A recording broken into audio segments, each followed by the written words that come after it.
C'était vraiment extraordinaire parce que j'y pensais même pas. Ce n'était même pas un objectif parce que vu que la saison était un peu dure et on voulait gagner le titre de championnat. Mais je pense que c'est à cause de cette performance qu'on a fait et l'apport de mes coéquipiers que j'ai eu ce couronnement. Les entraînements ont payé et l'apport de mes coéquipiers parce que c'était vraiment dur, comme tu viens juste de le dire. C'était dur, j'ai commencé tard, j'ai raté 8 matchs, je suis venu en retard, je me suis rattrapé avec mes coéquipiers. C'était un peu dur en début de match. Mon premier match, j'ai joué seulement 2 minutes. Deuxième match, j'ai joué 7 minutes, troisième match, 9 minutes. Vu que le coach m'a beaucoup aidé et m'a dit si je veux avoir beaucoup de temps de jeu, je dois encore progresser et m'entraîner encore plus dur. Donc vu que je l'ai fait avec l'apport de mes 3 coachs et des coéquipiers, ça a un peu aidé. L'AS Douanes sera toujours l'AS Douanes. Ça, c'est la première fois au Sénégal qu'une équipe joue une finale Coupe Sénégal, championne du Sénégal, qui joue une finale Coupe Sénégal et qui a le meilleur coach, le roi et la révélation. Donc on peut dire que la Douane a fait une saison parfaite. Un titre vraiment mérité. Il a été constant durant toute la saison, avec d'autres joueurs bien sûr. Il pouvait être le roi comme d'autres pouvaient être le roi. Mais aujourd'hui on parle de Louis Adams. Il a été très constant. Il a travaillé énormément dur pour arriver là où il est aujourd'hui. Là, de passage, je le félicite parce que je félicite la personne d'abord par son humilité, de par son travail. Quand je parle d'humilité, sachant qu'il a fait 4 ans, voire 6 ans aux États-Unis, il n'a pas pu avoir un contrat pro. Il s'est dit pourquoi pas revenir au Bercail, jouer dans ce championnat local. Et là, il faut avoir beaucoup d'humilité pour pouvoir le faire. Un gosse vraiment coachable, très facile à coacher, plein de vie, avec sa joie de vivre. Je lui dis bravo, un titre vraiment mérité.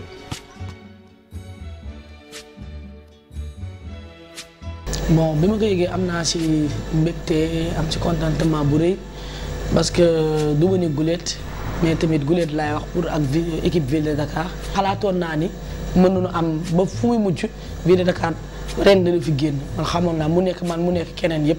chaque saison dama naan saison bu ubbee rek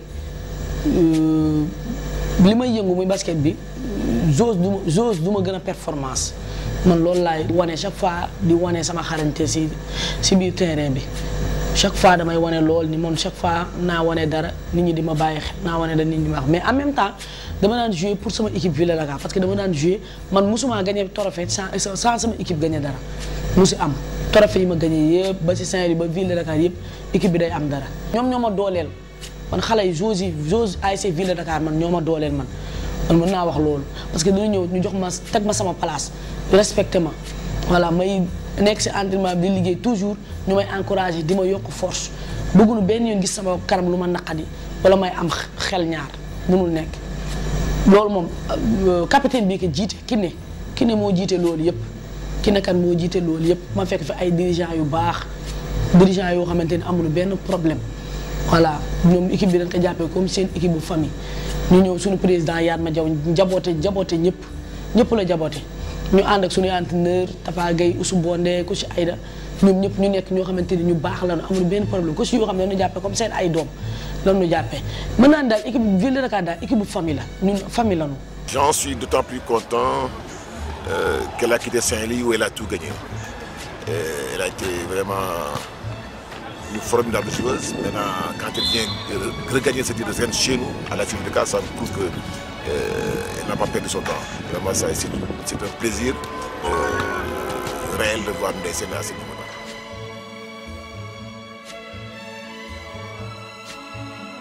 J'étais surpris de l'avoir pris parce que j'étais en train de jouer au basket la nuit. Après, un coéquipier m'a appelé, il m'a dit que boy, félicitations. Je lui ai dit, ouais, qu'est-ce qui se passe? Il m'a dit que tu étais la révélation de l'année. J'étais surpris et content. J'étais avec des potes, mon frère et tout. On était contents après, ça va quoi. Je me suis dit que au moins j'ai eu un de mes objectifs j'ai atteint un de mes objectifs que j'avais dit pour cette année. Au début c'était difficile parce que les entraînements, il y avait tellement de changements dans l'équipe et tout. On n'était pas prêts. Du coup pour s'adapter et tout, J'ai pu m'entraîner dur les matins, les soirs et la nuit presque. 3 fois par jour je faisais pour avoir ce que je voulais. J'avais mis trois objectifs à atteindre. Ben, j'en ai eu un. Je rends grâce à Dieu. On a tout pris parce que c'est le fruit de notre travail. On a bossé très dur avec le coach, les adjoints, les dirigeants et tout le monde. On l'a voulu. Au début, on ne croyait pas capable de faire ce qu'on a fait l'année passée. Mais cette année, on s'est attrapé la main l'un contre l'autre pour avoir ce qu'on voulait. Le championnat, surtout le championnat, parce que c'était bien de garder le titre. On a tout fait pour l'avoir. Il a beaucoup progressé parce qu'il s'est beaucoup entraîné cette année. Quand je suis revenu ici des États-Unis, on passait tous les matins en train de s'entraîner tout le temps. Et je peux dire qu'il a beaucoup progressé parce qu'il avait pris beaucoup de confiance. Il a commencé à prendre ses responsabilités, et donc c'était vraiment génial. Tout ce qu'il a maintenant, il le mérite vraiment et tout, donc tu vois. Al-Khali sera toujours Al-Khali. J'espère que la saison prochaine, il y aura un club professionnel. Al-Khali, on ne peut pas parler d'avenir sans parler d'Al-Khali. Al-Khali est un joueur qui voit tout avant tout le monde, même avant le coach, pétri de talent.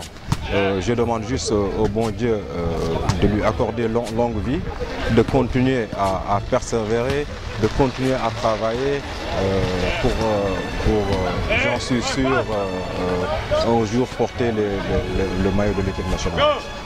Il aime travailler, il aime ce qu'il fait, il sait ce qu'il fait. Très humble aussi, avec une très bonne éducation. C'est ce qui me plaît sur ces 2 jours-là.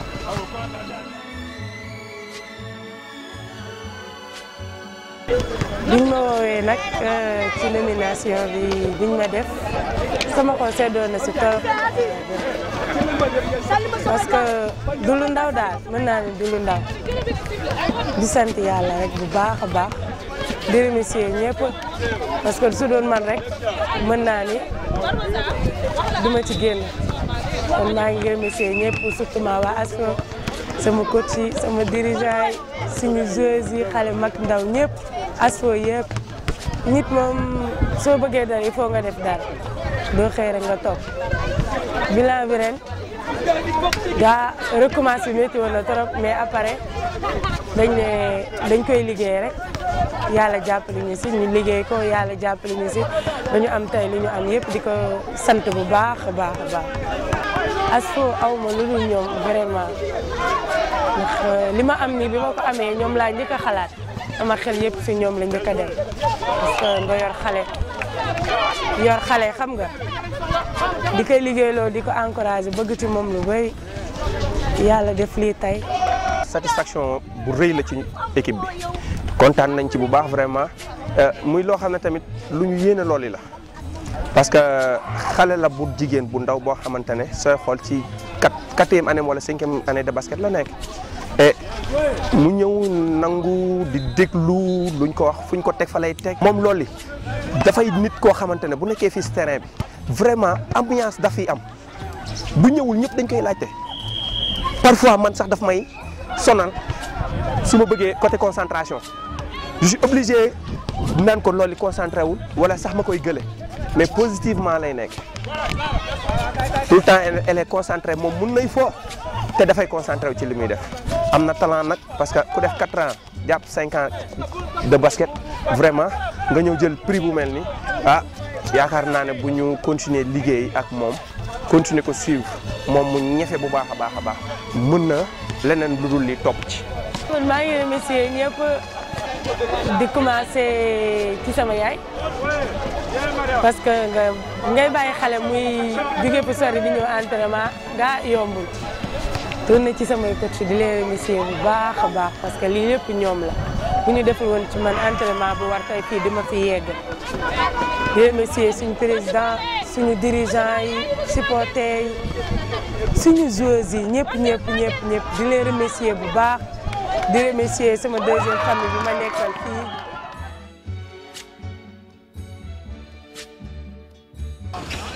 C'est une nomination qui fait plaisir, Et j'en profite pour remercier ceux qui ont porté leur choix sur ma personne, ma modeste personne. Je pense que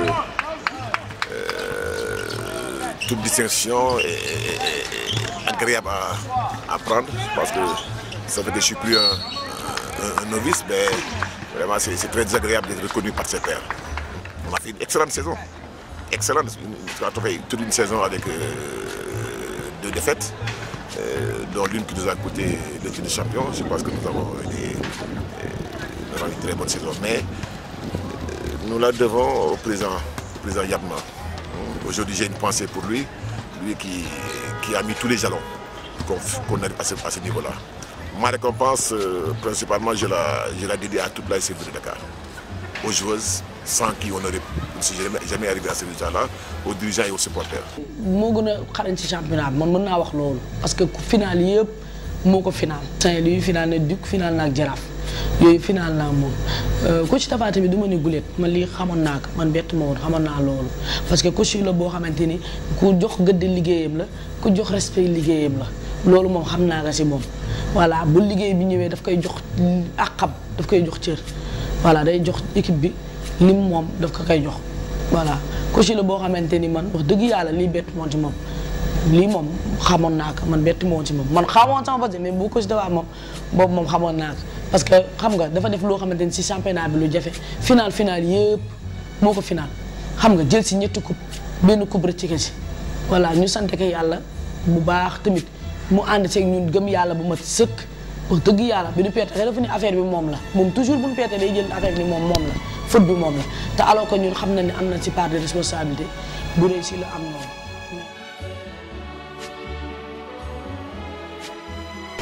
Là, je suis très content. Et pour moi, pour mes joueurs, pour mon encadrement technique, pour les dirigeants qui mettent des moyens pour nous mettre dans de très bonnes dispositions.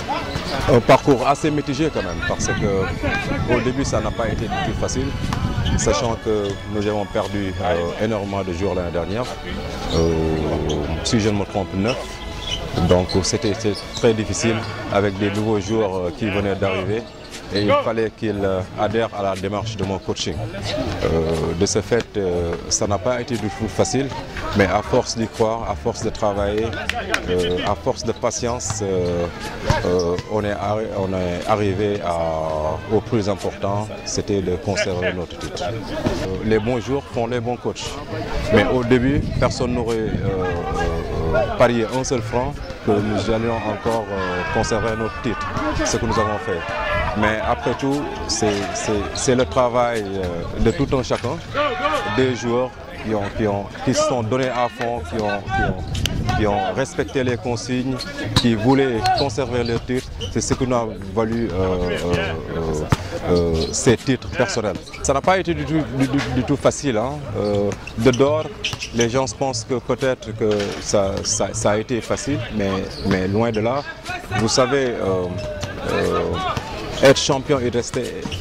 Être champion c'est facile, mais être champion et rester c'est ce qui est difficile.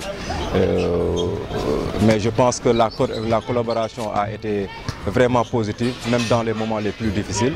Nous nous sommes soutenus les uns les autres pour devenir meilleurs. Il faut être avec lui, vivre avec lui pour comprendre sa philosophie. C'est vraiment lui. Quand tu le vois, tu penses qu'il est vraiment silencieux, mais non, il parle beaucoup sur le terrain, il communique avec nous, il nous motive. Et si tu ne donnes pas ce que tu as, si tu donnes pas ce qu'il te demande, il te met sur le banc.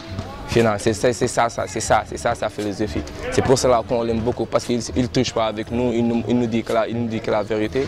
Et c'est pour cela qu'il mérite tous ces trophées-là. Mais ça, grâce à la compréhension de tous les jours, à leur travail, au travail de tout mon staff, ce staff technique, je vais en parler, qui sont Daouda, Alex Adams, Tchoucha, qui connaît tout le sport, ou presque tout le sport, très humble. Je parlerai à l'aise de Alex Adams, qui a été mon coach en tant que joueur. Il n'a pas hésité à venir m'aider quand je suis devenu coach. Je ne parle même pas des assistants, ce sont mes collaborateurs. L'un est devant, l'autre est derrière, moi je suis au milieu. Peut-être les gens vont certainement penser que c'est moi, mais tout le mérite leur revient. Là, je leur dis bravo, je leur dis encore merci de m'avoir soutenu, d'avoir soutenu leurs frères, parce que c'est comme ça que nous vivons.